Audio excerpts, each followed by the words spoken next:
مرنے والے کے لیے جنازے کی نماز کا پراودھان رکھا گیا۔ اور کبھی آپ نے غور کیا جب ہم جنازے کی نماز پڑھتے ہیں، سامنے جنازہ ہوتا ہے، تو جنازے کی نماز میں ہم رکوع نہیں کرتے، سجدہ نہیں کرتے، ایسا کیوں؟ ہر نماز میں رکوع ہے، ہر نماز میں سجدہ ہے، مگر جنازے کی نماز میں نہ رکوع ہے نہ سجدہ، ایسا کیوں ہے میرے بھائی؟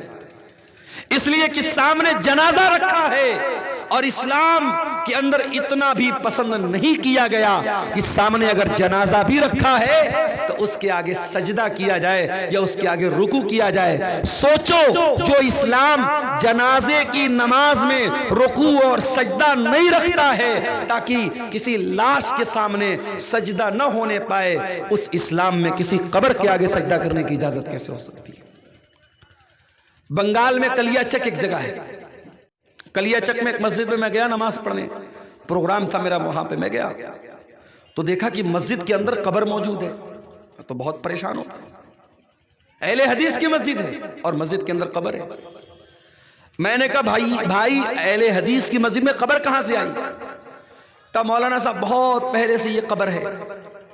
میں نے کہا جتنے بھی پہلے سے یہ قبر ہو، یا تو آپ مسجد کو توڑ کر کے قبر، جہاں سے قبر ہے اس کے باہر مسجد کی باؤنڈری کر دو، یعنی قبر مسجد کے اندر یا مسجد قبر کے اندر نہیں ہونی چاہیے۔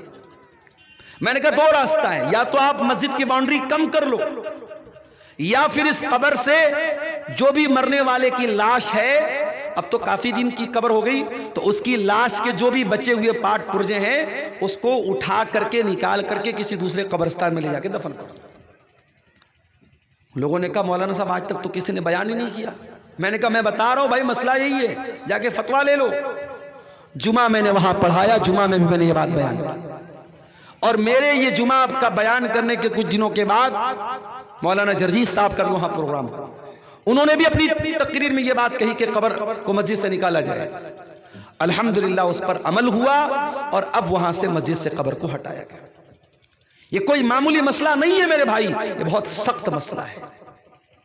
اللہ کے نبی نے اپنی وفات کے لمحات میں، اپنے آخری لمحات میں بھی کہا تھا، لعن اللہ الیہود والنصارى، اللہ کی لعنت ہو یہودیوں کے اوپر، اللہ کی لعنت ہو عیسائیوں کے اوپر، اتخذوا قبور انبیائہم مساجد، انہوں نے اپنے نبیوں کی قبروں کو مسجد بنا لیا، سجدہ کرنے کی جگہ بنا لیا۔ اسلام میں قبر کے آگے سجدہ کرنے کی اجازت نہیں، اسی لیے جنازے کی نماز میں بھی آپ سجدہ نہیں کرتے، رکوع نہیں کرتے۔ اچھا، جنازے کی دعا کتنے لوگوں کو یاد ہے؟ ذرا ہاتھ اٹھا کے بتاؤ تو، کتنے لوگوں کو یاد ہے؟ ایمانداری سے بتانا، جھوٹ موٹ ہاتھ مت اٹھانا۔ دیکھیے اتنا بڑا مجمع ہے اور کافی لوگ ایسے ہیں جو ہاتھ نہیں اٹھا پا رہے، یہ افسوس کی بات ہے۔ آپ اپنے دنیا کے کاموں میں بہت ماہر ہیں، اپنی راجنیتی کے معاملے میں بہت ماہر ہیں، اپنی کھیتی باڑی کے بارے میں بہت جانکار ہیں، لیکن آپ کو جنازے کی نماز کی دعا تک نہیں آتی، یہ افسوس کی بات نہیں ہے۔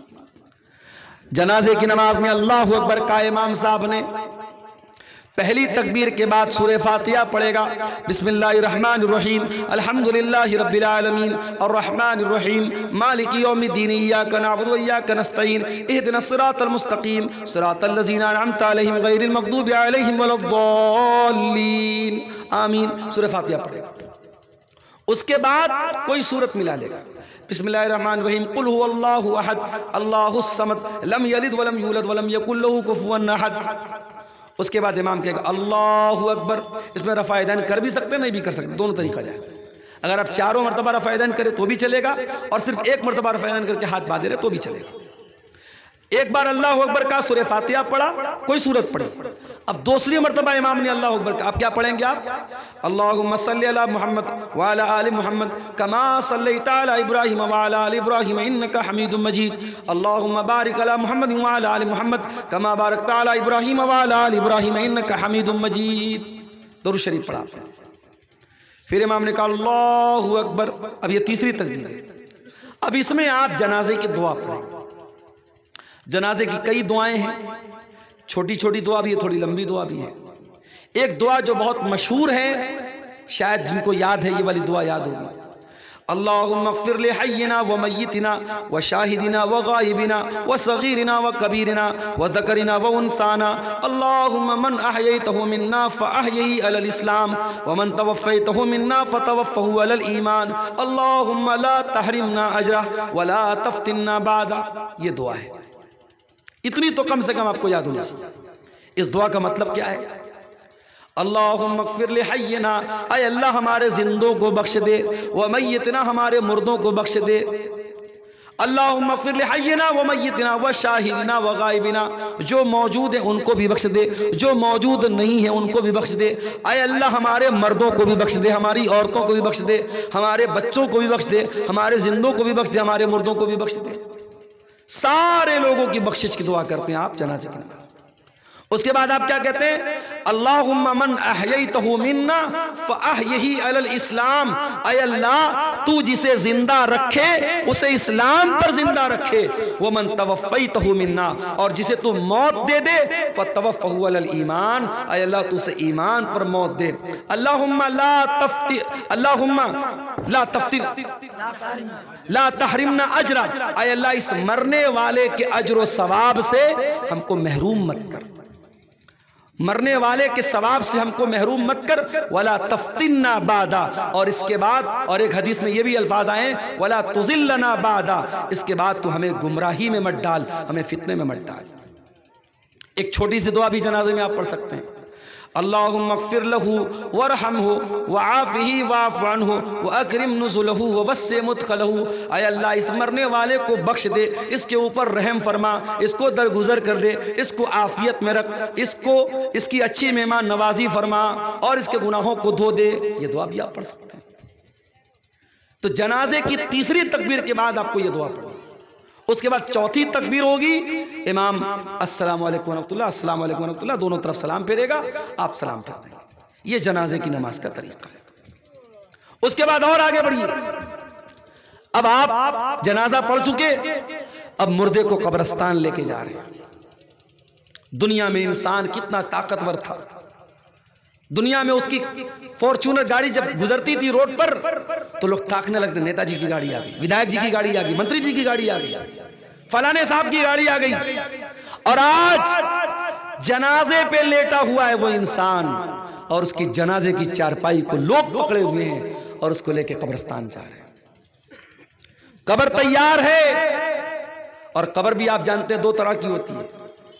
ایک ہوتی ہے صندوقی قبر جس میں بیچ میں مردے کو رکھا جاتا ہے، اور ایک ہوتی ہے بغلی قبر.